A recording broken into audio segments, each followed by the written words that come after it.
नमस्कार दोस्तों, स्वागत है आपको भोजपुरी म्यूजिक न्यूज में। रिलीज होने जा रहा है अंतरा सिंह प्रियंका का बहुत ही blockbuster audio song, full audio song release होने जा रहा है। तो आप लोग जानिए कि चैनल पे सॉन्ग ऑडियो सॉन्ग रिलीज होगा और कब होगा। चलिए दोस्तों वीडियो को स्टार्ट करते हैं।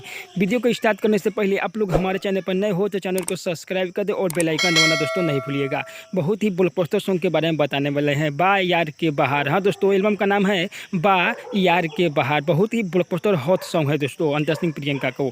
तो आप लोग हमारे वीडियो को शुरू से अंत तक देखें, तब आपको समझ में आएगा कि चैनल पे सॉन्ग रिलीज होने वाला है और कब होने वाला है। चलिए दोस्तों वीडियो के आगे बढ़ाते हैं। इस सॉन्ग को लिखे हैं सौरेश परदेसी, राइटर सौरेश परदेसी। सॉन्ग को लिखे हुए हैं, म्यूजिक सजाए हुए हैं चंदन सिंह, यानी संगीत से सजाए हुए हैं चंदन सिंह, गाए हुए हैं अंतरा सिंह प्रियंका। बहुत ही ब्लॉकबस्टर सॉन्ग है। म्यूजिक फैक्ट्री के प्रेजेंट पर रिलीज होगा 1 से 2 दिन में। तो देखिए और तहलका मचाइए। बहुत ही ब्लॉकबस्टर सॉन्ग लेके आ रहे हैं अंतरा सिंह प्रियंका बवाल मचाने के लिए। हर डीजे पर यही सॉन्ग बजने वाला है, बा यार के बाहर। म्यूजिक फैक्ट्री प्रेजेंट पर रिलीज होगा 1 से 2 दिन में। देखिए और तहलका मचाइए। हर डीजे पे यही सॉन्ग बजने वाला, बहुत ही ब्लॉकबस्टर।